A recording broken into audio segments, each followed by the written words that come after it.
여러분들이 사본 케이크 중에 가장 비싼 케이크는 얼마입니까? 8만 원짜리, 뭐 5만 원짜리 뭐 이런 얘기도 하시는데 신라 호텔에서 더 테이스트 오브 럭셔리 이름부터가 강렬하지 않습니까? 이 겨울 트러플과 샤또 디캠 디저트 와인으로 만들었답니다. 키세스처럼 생긴 이 케이크가 가격이 30만 원에 이제 특별 한정 판매를 했다고 합니다. 그러면 여기 신라 호텔만 있느냐? 아닙니다. 이건 웨스틴 조선 서울에서는 이제 28만 원짜리 트리 모양으로 해가지고 브라이트 화이트 트리 이렇게 해서 28만 원에 팔았다고 합니다. 자, 그리고 이제 그랜드 인터컨티넨탈 서울 파르나스에서는 메리고 라운드라고 이게 그 회전목마를 이제 형상화한 케이크인데 요게 이제 한 25만 원 정도 한답니다. 이게 작년에는 20만 원이었어요. 근데 여러분들 이거 차이 아세요? 지금 약간 디테일의 차이가 좀 느껴지죠? 이 5만 원 차이에 지금 데코레이션이 더 많이 들어갔다. 그래가지고 요게 지금 거의 가격이 많이 올랐죠. 25%나 올린 25만 원에 이번에 판매를 했다고 합니다. 자, 그러면 이제 신라 호텔에서 30만 원짜리 케이크를 준비한 이유는 뭐 저만의 그냥 생각이지만 아마 이런 거지 않았을까. 작년에 최고가가 25만 원이었대요. 이번에는 다른 데들도 올릴 것 같으니까 더 높이자 해가지고 30만 원 찍자. 그래가지고 우리가 최고가 찍는다는 마음으로 고급 재료를 가지고 만든 게 30만 원짜리 케이크가 아니었을까 추측을 해보는데 이게 잘 팔렸을까요? 여러분들? 모두 매진됐답니다. 물론 저렴한 것도 있습니다. 이런 호텔들이라고 다 비싼 것만 파는 건 아니에요. 한 15만 원 안팎인 것들도 많아요.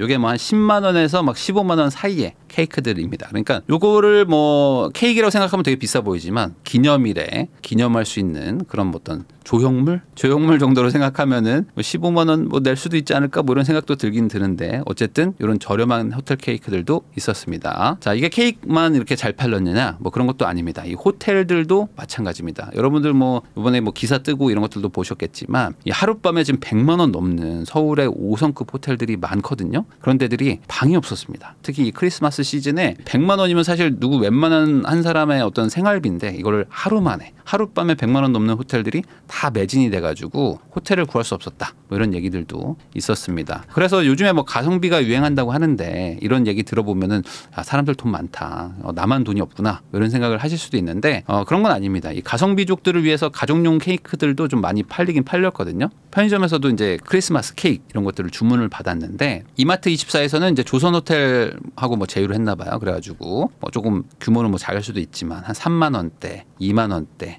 이렇게 해서 뭐 케이크들도 이제 뭐 예약 구매를 하게 해줬고요. 이제 뭐 GS25에서도 가성비 있게 29,500원짜리 케이크들 팔기도 했습니다. 그러면 이런 정도도 좀 비싸다라고 생각하시는 분들도 있을 거 아니에요. 그런 분들을 위해 가지고 극강의 가성비 케이크들도 많이 좀 팔렸는데 신세계 푸드에서는 9,980원짜리 이런 것들도 많이 팔렸다고 하고요. 그리고 세븐일레븐에서는 이제 뭐 6,900원짜리 케이크도 뭐 판매를 했다고 합니다. 이 어찌 보면 극단과 극단인 거잖아요. 30만 원짜리 케이크는 너무 비싸 보이고 반대로 또 6,900원짜리 케이크는 뭐 이렇게 싸? 왜 이렇게 가성비가 좋아? 라고 생각이 들 정도로 이렇게 정말 소비 양극화가 심해지고 있는 게 지금의 현실인데 제가 오늘 얘기하고 싶은 건 이겁니다. 도대체 왜 이런 일이 일어나는지 그 원인이 뭘까라는 얘기를 해보고 싶은 거죠. 한마디로 지금은 그 중간이 없는 시대로 점점 가고 있다. 저는 이렇게 생각을 합니다. 지금 물가가 올라가고 경기가 침체가 되면 될수록 이 중간이 없는 거죠. 중간이 없고 비싼 것과 아주 싼 것만 잘 팔리는 그런 시절이 된 겁니다. 경기 침체 그리고 고물가의 중간층, 중산층이 없어지는 거죠. 프리미엄 수요는 여전히 그대로 있습니다. 여전히 돈 많은 사람들은 많이 있고 그 사람들은 뭐 자산도 많이 있고 자산이 뭐 일부 뭐 하락은 했다고 하더라도 본인의 소비를 꺾을 만큼의 어떤 하락은 아니겠죠. 그러니까 프리미엄 수요는 그대로 있는데 원래라면 한 중저가 수요, 그러니까 한 5만 원, 뭐 7만 원, 8만 원 케이크 이런 거 있죠. 이런 케이크들의 수요가 엄청나게 낮아진 거죠. 그래서 이 가성비 쪽으로 많이 몰려간 겁니다. 한마디로 이렇게 피라미드 구조가 있다면 이 프리미엄 구조는 여전히 남아있는데 중간층이 없어지는 거죠. 중간층이 이렇게 가늘어져 가지고 이 밑이 오히려 넓어지는 이런 구조가 된 게 지금의 상황이라고 보시면 될 것 같아요. 그래가지고 요즘에 그 여러분들 많이 아시는 것들 중에 하나가 그 오마카세 있잖아요. 오마카세가 엄청나게 유행을 했었는데 이 오마카세 전문점들이 되게 많이 힘들다고 합니다. 그래가지고 폐업하는 곳들도 정말 많고 그리고 폐업을 안 한 곳들도 18만 원짜리를 지금 9만 원에 파는 정도로 지금 예약이 안 되고 막 몇 달씩 밀렸던 곳들이 다 망하는 것도 지금 그 중간 미들급이라고 해야 될까요? 막 10만 원에서 한 20만 원 사이 그 정도의 꽤 많은 분들이 다니던 곳들을 이제 앞으로 안 가면서 수요가 급감하다 보니까 폐업들을 많이 하고 있다고 하고요. 이제 그 편의점이나 이런 데서도 보면은 위스키나 와인 매출도 비싼 것들 많이 팔리고요. 좀 중저가들도 많이 팔리고 그러니까 이런 식이라고 합니다. 그러니까 한마디로 중간 7만 원, 10만 원 이런 건 안 사. 오히려 비싼 것들은 많이 사고 아니면 아예 싼 거 사가지고 좀 저렴하게 분위기 내는 소비가 좀 바뀌고 있다. 그래서 이런 내용들을 보면은 뭐 원래 부자들이야 뭐 쓰는 거니까 쓰는 건데 그러면 오히려 지금 중간층 그리고 약간 뭐 상대적으로 좀 서민층에서는 사람들이 이제 돈을 아끼고 있다. 뭔가 이제 가성비 소비를 하고 있다. 이렇게 생각을 할 수도 있잖아요. 근데 그건 또 아닙니다. 우리나라 사람들이 지금 23년 그리고 뭐 24년 어떤 화두가 될 만한 어떤 그 소비 트렌드는 바로 이겁니다. 스몰 럭셔리. 그러니까 럭셔리함을 포기하지는 못했어요.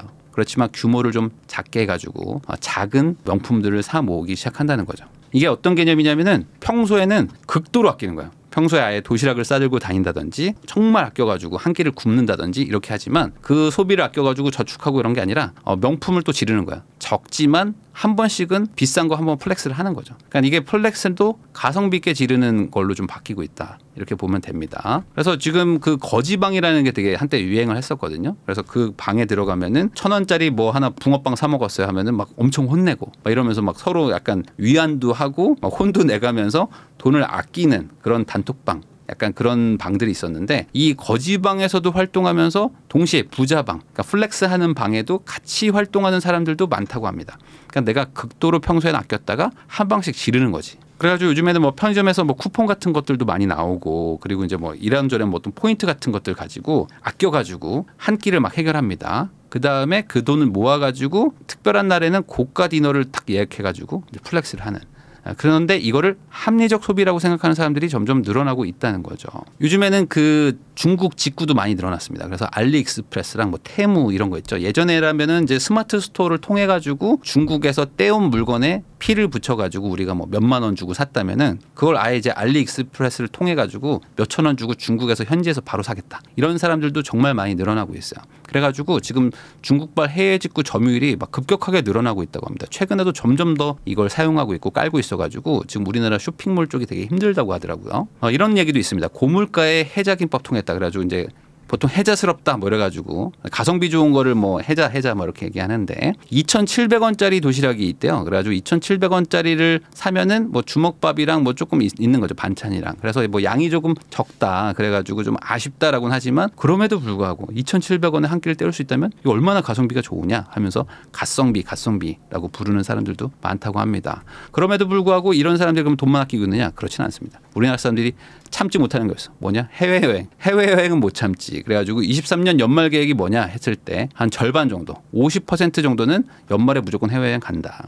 그래서 돈을 극도로 아낀다. 이걸 아낀 돈을 가지고 한 번에 해외여행에다가 쓰겠다. 이런 사람들도 엄청나게 많다고 합니다. 그래서 이걸 바로 모순의 일상화라고 누군가 언급을 했는데 일관성이 없이 양극단으로 전개되는 생각과 행동들을 이제 모순적으로 이제 사람들이 한 사람이 가지고 있다는 거죠.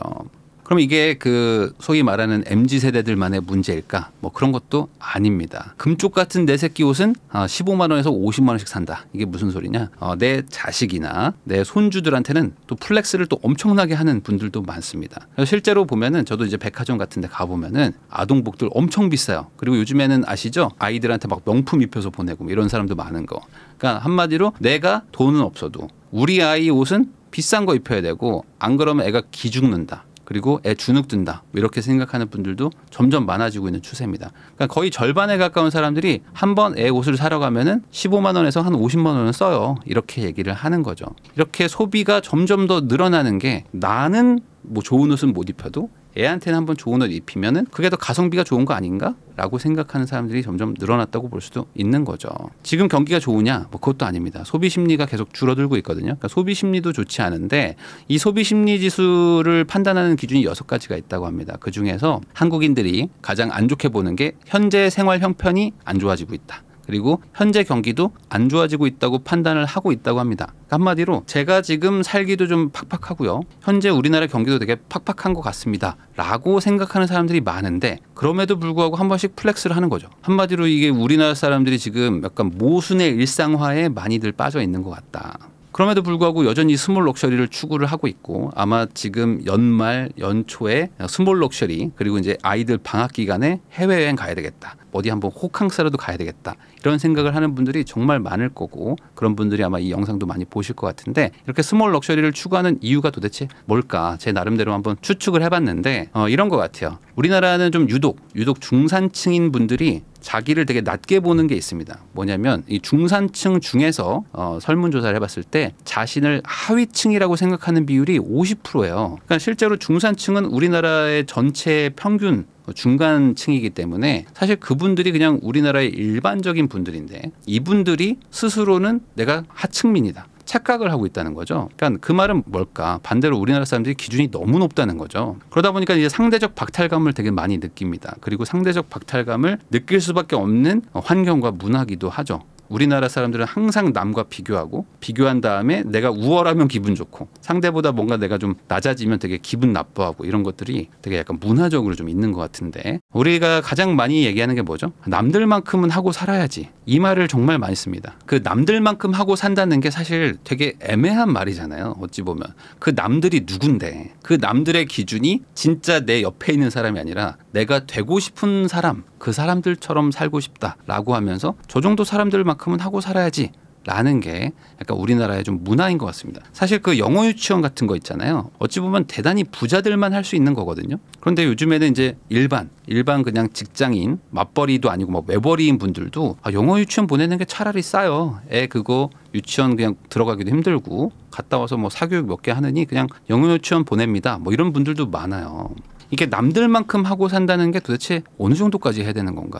내가 회사 들어갔으면 벤츠 정도는 뽑아야 되는 거 아닌가? BMW 정도는 사야지. 이번에 뭐 기념일이니까 가방 하나 사야지. 뭐 목걸이 하나 사야지. 좋은 구두 하나 사야지. 이번에 나 양복 하나 사야지. 약간 이런 마인드들이 대단히 많다. 내년에 소비를 줄이겠다는 사람의 비율이 52%나 됩니다. 그 말은 뭐냐? 지금 내가 아무리 이런 그 상대적 박탈감으로 플렉스를 한다고 하더라도 현실은 지금 되게 냉혹하다. 고물가가 여전히 유지되고 있기 때문에 내년에는 현실적으로 좀 소비를 줄여야 되겠어요 라고 생각하는 사람들이 많다고 합니다. 그럼에도 불구하고 제가 이런 얘기를 하는 이유는 뭐냐? 24년 새해를 맞아가지고 신년 계획을 많이들 세우실 거야. 그리고 그중에 돈을 열심히 좀 모아야겠다. 이 돈 모아가지고 좀 착실하게 좀 가지고 있어야겠다라고 생각을 하시는 분들도 있을 겁니다. 왜? 올해 23년에 돈을 너무 많이 쓴 거죠. 내가 소비를 너무 많이 한다. 이제 좀 줄여야 되겠다라고 새로운 마음으로 이제 해보려고 하시는 분들도 많을 것 같아가지고 제가 이런 얘기를 합니다. 소비를 줄여야 되겠다고 마음가짐을 갖는 거 당연히 좋은 거죠. 소비를 줄여야겠다고 생각 안 하는 사람들도 많으니까.